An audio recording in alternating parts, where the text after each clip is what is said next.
Originally the Rook view was made to be the view of the Rook. I thought if I ever wanted to do a game review, what would I call it? Then I realized the answer would be the Rook view, so I guess here marks the day where Rook views can be anything, including game reviews. So, the MK content will resume eventually, but I need to take a break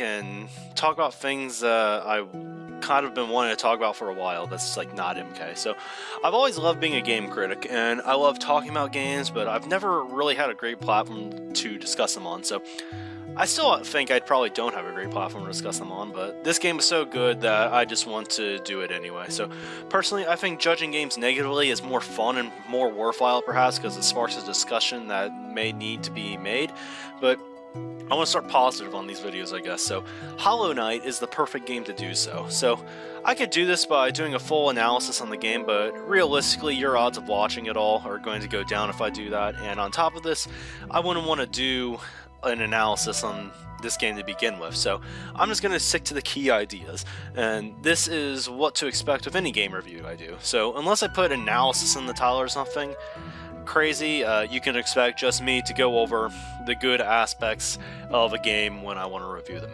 Anyways, Hollow Knight was a complete blast to play. While I only recently started to enjoy the Metroid series, I haven't had much time to get lost in a bunch of Metroidvanias.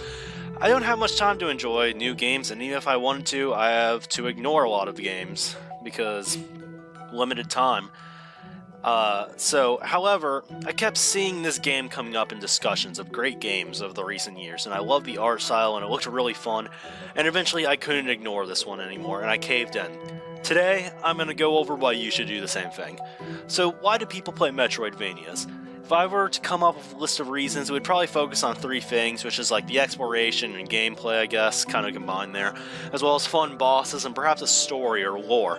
So, the navigation in this game is one of the biggest reasons to play, and this is one of the strongest aspects of Hollow Knight. The movement is super crisp and reactive. It's one of those rare games where the deaths are just simply always on the player, and they always feel fair.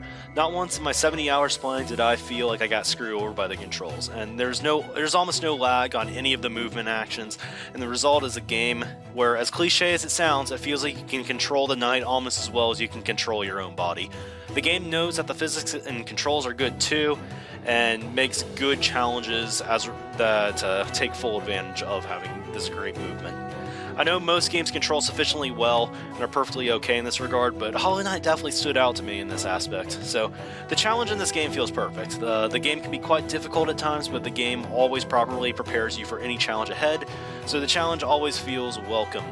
Rarely does any challenge ever halt your progress either. If you get stuck on a boss, you can almost always do something else and come back later in a more powerful state while still making progress. The decision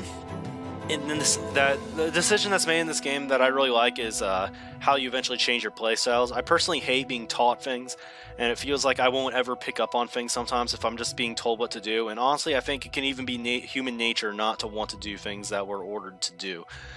Classes can be pretty boring when we are being taught in like a normal textbook, whiteboard, blackboard kind of way. This game doesn't really teach you very frequently other than how to do like specific new abilities that you get. The game actually lets you learn on your own, and there's a section, like for example, there's a section of the game called the Fungal Waste, for example, and there's some circular purple mushrooms that stick out of the ground, and if you jump on them, you bounce a little in the air. But if you do a downward attack on them, it sends you flying into the air, which allows you to get to otherwise inaccessible areas. And little things like this are everywhere, and the game lets you figure it all out on your own. And when combining all your abilities at the end of the game, they work together to give you abilities that are way greater than the sum of each individual ability. Another game that does this really well that I like is Shantae and the Pirate's Curse. And in these games, your abilities alone can make you completely OP, and they completely change boss fights without even boosting your health, attack, or defense. The game has lore, but like many Metroid games, it doesn't throw too many cutscenes to your face. If you want to learn the story and lore, you can just explore every inch of the map to uncover these kinds of things. This is great game design because it doesn't force you to watch cutscenes if you don't care. It won't interrupt things like speedruns, yet it is still there for the players who care and love being immersed in their games. The gameplay speaks above all else in this game. The game does not hold your hand. The game even mocks the idea of everything being given to you. in subtle ways, and you have to do some work for your maps, for example. You learn not to trust everything you see, and it feels like a real adventure where you're unsure of the result. Perhaps there isn't a scripted good ending, you kind of feel sometimes. There are many things that I could spoil here, but I'll hold myself to some things in case people want to play. Things that you ordinarily just take for granted in some games may not be what they seem. Some of the bugs of Hollow Nest have their own motivations, for example. One minor thing that made me laugh, I guess, was a moment that occurs when entering one of the best areas in the game, in my opinion.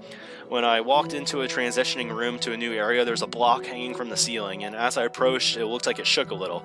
And I thought I saw something, but nothing happened when I stopped and walked around again. I walked under the block, nothing happened, walked back and forth under it. To the other side, again, nothing.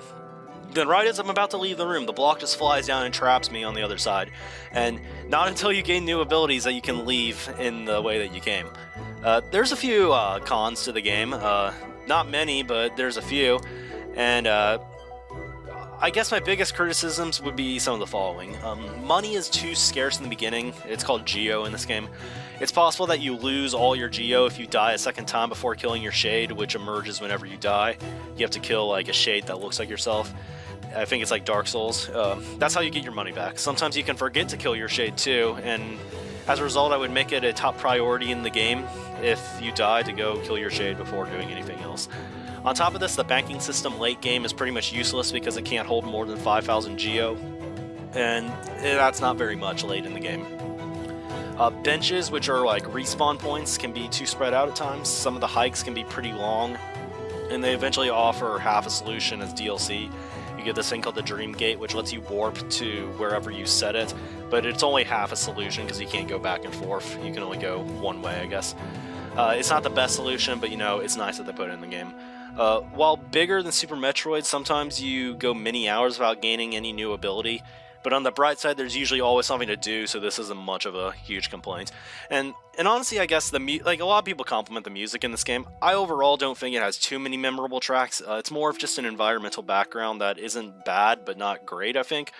That's my personal opinion on Zelda and Metroid 2, which are both critically acclaimed franchises, so not too big of a worry. There's a few exceptions, I think. The City of Tears is nice, and the Green Path theme, which you're listening to right now, I think is pretty nice. I guess the biggest complaint is probably the beginning of the game is a little slow, but it picks up immediately when you get the dash ability, and especially after you stack it with the Mantis Claw, which lets you wall jump, you start to go flying, and that's not too late into the game.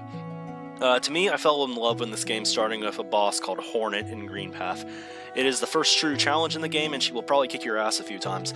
It is a bit of a casual filter, and while it's a little frustrating to lose, the bench is not too far from the fight, and this fight made me realize how good the boss design was in this game. It was, the boss fights are well crafted, and they're tough, but you feel like you get better at each one individually every time, and they're fun to come back to, because you're always motivated, you always feel like you learn something each time, and you always have the tools to beat it, and it feels skill-based and rewarding to finally beat. And many of these bosses require great precision, but as I mentioned earlier, the game mechanics are so crisp that any action just feels possible. Beating each tough boss feels super rewarding, and if you're having trouble, there's a charm system which gives you advantages like extra health, or or you can charge up your attacks quicker, or you can like heal quicker. The healing system in this game is genius, by the way. You gain a soul by hitting enemies, and you can focus to gain health back, but it's also unsafe if you're being attacked, so it's quite interesting how you can use it to gain your health back while fighting a boss. Anyway, back on the charm system, it's directly inspired by Paper Mario's badge system, and honestly it works even better than that. You only have limited combinations you can use, so it's not completely OP, but it is definitely helpful. Some of the DLC bosses are incredibly difficult, like ridiculously difficult. One took me like 100 attempts, I think.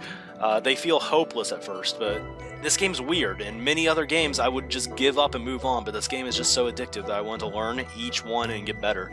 And eventually I beat them, and it felt great. And it's actually crazy how you can improve so much at fighting just a single boss. Like, you can go from being completely incompetent to 3 hours later, like, being able to, like, just destroy it.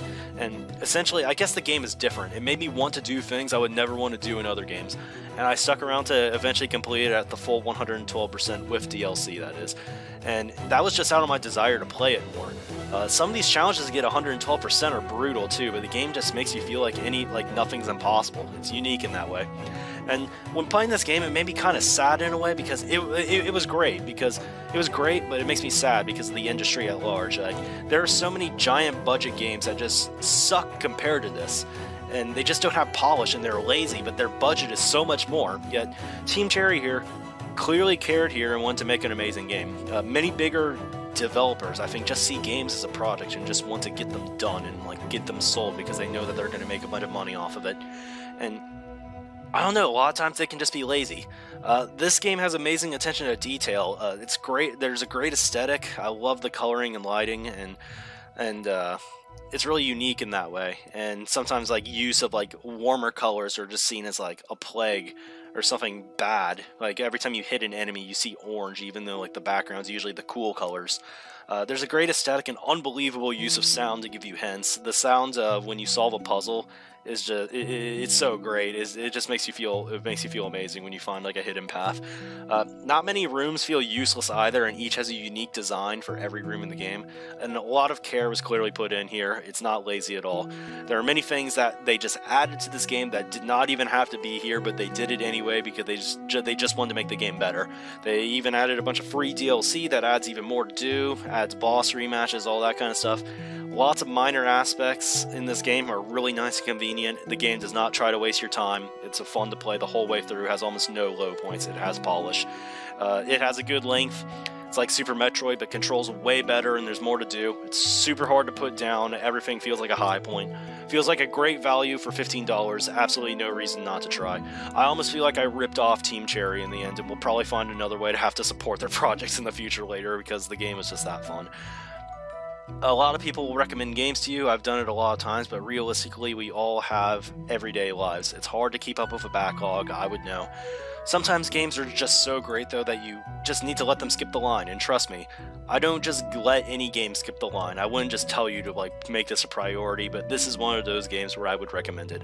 I highly recommend this to anyone who likes Metroidvanias, or even just games in general, single player that is, and I would consider putting this one on deck for a playthrough right now. Just make sure to have sufficient time before you get started, because it is very difficult to put down, as mentioned. This is honestly one of the best games I've ever played, probably the best one this decade. It took me 31 hours to complete the game, or beat the game for the first time, and 72 to complete it at 112%. Not only do I think it's worthy of being compared to Super Metroid as an amazing 2D Metroidvania, but I think it's honestly better by a decent amount. I cannot recommend the game enough, and I highly urge you to try it out if you get the time. That's all I have for today. Thanks for watching, and we'll see you next time on the Rook View.